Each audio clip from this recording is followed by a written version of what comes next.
Sometimes names are deceiving. There is nothing fixed about fixed income. Unfortunately, a lot of investors think when I invest into fixed income, the returns should be fixed. It's not the case. Let's try to understand a very interesting risk about fixed income, which is called as interest rate risk. There are primarily two risks in a fixed income. First, credit risk, and second is interest rate risk. And let's try to understand and decode what is interest rate risk and how do bonds get valued on a daily basis. We know there are two entities which borrow in our country. One is government and second is corporates. Now to help you understand how do these bonds value on a daily basis and why do the bond prices fluctuate on a daily basis, let me take an example from fixed deposits. Because Indians love fixed deposit, all we see majority of the investors doing is go to a bank and put their money into a fixed deposit where a bank offers them a safe returns around 6, 7, 8% depending upon the market environment. I will take two examples of two friends. First is Kapil and second is Rohit to help you understand how interest rate risk functions. So let's imagine there's a friend called as Kapil. He goes to a bank and he makes a 1 lakh fixed deposit at 10%. So after 1 year, he should get 1 lakh 10,000 rupees. The moment he comes home, he realizes that the interest rates have come down. 10% has become 9% because banks are offering low interest rates now. Kapil requires money and there's an emergency in the family and he wants to sell his fixed deposit. Now Kapil goes to Rohit and he tells him, you know what, please take my fixed deposit and can you give me money? And Kapil is now trying to figure out at what price should I sell my fixed deposit. Kapil just made a fixed deposit for 1 lakh rupee. Should he sell his fixed deposit for 1 lakh? And the answer is no. Why? Because Rohit, if he goes to a bank and makes a new fixed deposit, what he will get is 9%. But if he buys the fixed deposit from Kapil, he will get an interest rate of 10%. So he will get 10% vis-a-vis the bank offering him a 9%. Then in this case, Kapil should sell his fixed deposit at a premium. Now let's say if a Kapil sells his fixed deposit at 1 lakh 1,000 rupees, now Rohit has two options. Either he can go to a bank and make a fixed deposit at 9% or buy Kapil's fixed deposit at 1 lakh 1,000 rupee. He pays a premium. He gets 10%, but effectively he gets 9% because 1 lakh 1,000 rupees after 1 year becomes 1 lakh 10,000 rupees. So the interest what he earns is 9,000 rupees. So in both cases, Rohit would earn 9,000 rupees. So if Kapil is selling his fixed deposit, since interest rates have fallen down, he should sell it at a premium. A very important concept of fixed income. When interest rate falls, the value of the bond goes up. It is not intuitive when you hear this for the first time, because when equity market falls, we know that equity mutual funds value would also come down. But in bonds, it's exactly the opposite. When interest rate comes down, the bond prices move up. Now let's reverse the entire situation. Kapil makes the fixed deposit at 1 lakh rupee at 10%. The moment he makes the fixed deposit, the interest rates, instead of falling, they actually move up. 10% becomes 11%. Now, will Rohit buy the same fixed deposit at 1 lakh rupee? And the answer is no. He would say, give me a discount. The answer is because if he goes to a bank, Rohit gets 11% return, 11% interest on his fixed deposit. A Kapil's fixed deposit will only give 10,000 or a 10% interest. So why should he buy Kapil's fixed deposit? And the only way Kapil can sell his fixed deposit or Rohit can buy Kapil's fixed deposit if Kapil sells it at a discount. Now let's say Kapil sells his fixed deposit at 99,000 rupees. Now the equation is fine. Either Rohit can go to a bank and make a fixed deposit getting 11%, or he buys Kapil's fixed deposit which will give him 10,000 plus that extra 1,000 rupees because he bought it at discount. So aggregate, if you add it, it becomes 11,000, which is nothing but 11% return.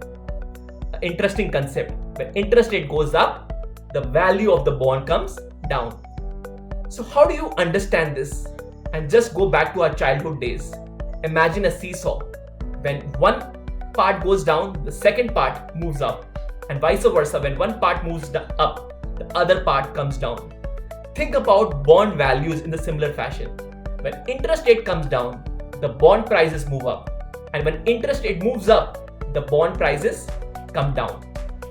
Now, to understand more of interest rate risk, now fluctuation in bond prices depend primarily upon the tenure of the bond. If the tenure of the bond is small, like in this case it was 1 year, the fluctuation was less. If I make it 6 months fixed deposit, the fluctuation would be very small. If I make a 3-month fixed deposit, there'll be very small fluctuation. But on the other hand, if I increase tenure, the 1-year fixed deposit becomes a 2-year fixed deposit, higher fluctuation. A 3-year fixed deposit, much more higher fluctuation.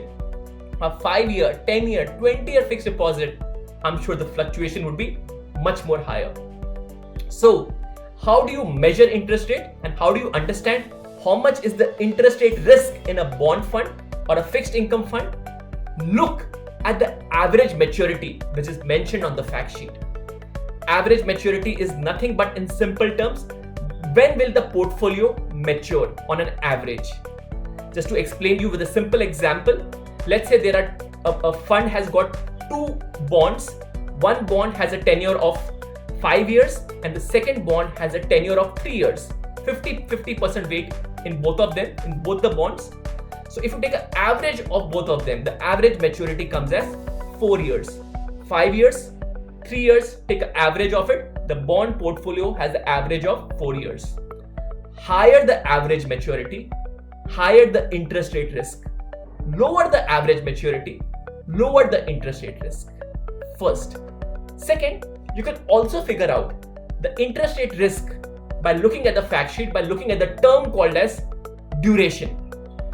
Duration is a very interesting, it might seem like a jargon right now, but let me explain you and decode the word called as duration in a very simple language. Duration just helps you understand how sensitive is your portfolio to changes in interest rates. Let's say in this case, where the average maturity was 4, let's say the duration of the fund is 3 years. It just tells you that if interest rate changes by 1%, the value of your bond portfolio will move up or down by 3%.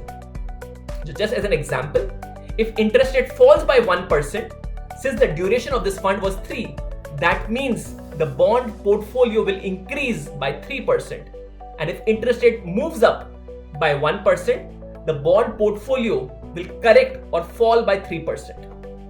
In the similar fashion, if interest rate falls by 0.5%, since the duration of the fund was 3 into 0.5, the bond portfolio will change by 1.5%. So looking at average maturity and looking at duration, you can actually understand what is the interest rate risk in my fund. If you are a conservative investor, you should actually look at those fixed income products where the modified duration or the duration or average maturities of those funds are shorter.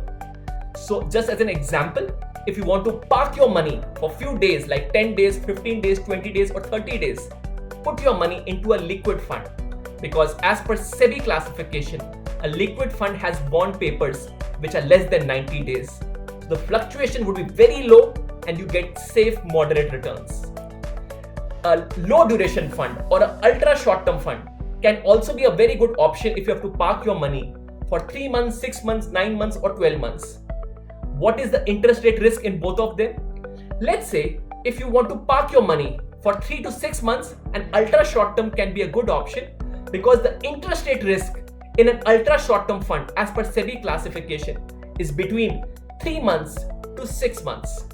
Whereas in a low duration fund, the interest rate risk is much more higher because the duration can fluctuate between 6 months to 12 months.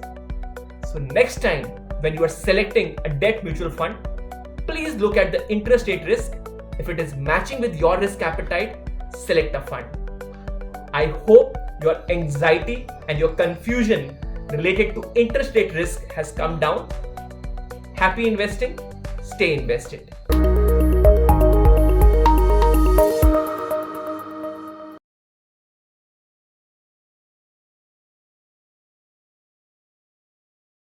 Mutual fund investments are subject to market risks. Read all scheme-related documents carefully.